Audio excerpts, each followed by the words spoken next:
This is so brutal. This has to be one of the most brutal ones we've ever done. Outside, deputies shined their flashlight beams into the red Jeep Cherokee looking for any sign of Dylan, but there wasn't any. Meanwhile, the man was taken down to the Coeur d'Alene police station to be processed. His name was Joseph Edward Duncan III. He was a 42-year-old level 3 sex offender, which is the worst kind of sex offender, a sex predator. Duncan's first known sex offense was in 1978 when he was only 15 years old and was arrested for assaulting a 9-year-old boy at point. He also obviously wasn't seen or heard from until he's arrested with Shasta Groney. So at this point, there's a lot of unanswered questions, and chief among them was, where is Dylan Groney? Duncan immediately invoked his rights and refused to talk. After her treatment at the hospital, Shasta was reunited with her dad, and then when she was ready, investigators sat down with Shasta hoping to gain some insight into where Dylan was and kind of what happened. They had her walk them through the whole ordeal, starting with the night of May 15th. Shasta remembers being asleep in her bed when suddenly her mom, Brenda, entered the room crying. Brenda told the little girl that someone was in the house and they don't want us to be here. She led her daughter into the living room where she saw a man, Joseph Duncan, wearing black gloves and brandishing a gun.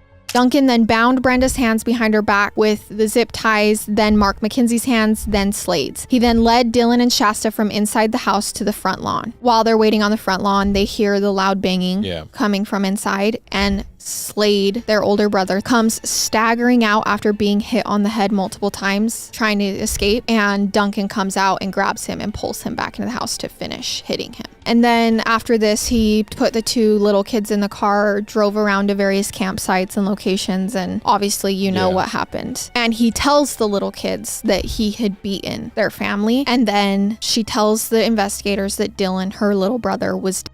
Duncan had insisted to Shasta that it had been an accident. She said she was standing on one side of Duncan's Jeep, which was a stolen rental car, when she heard a loud blast, and when she ran to the other side, she saw Dylan lying on the ground screaming. Duncan explained to Shasta that he'd been rummaging through a box for beer when the shot had accidentally gone off, hitting Dylan in the stomach. Duncan then put the shot on Dylan's head, pulled the trigger, but it didn't fire. He reloaded and eventually killed him. They ended up at Denny's because he was going to kill her. She basically convinced him not to, and then he said, do you want to come meet my mom? So they were on their way to Coeur d'Alene to meet his mom, and they stopped at Denny's. And Shasta tells police that Duncan did talk to her about other child that he had committed, a young boy in Southern California and two young sisters in Seattle.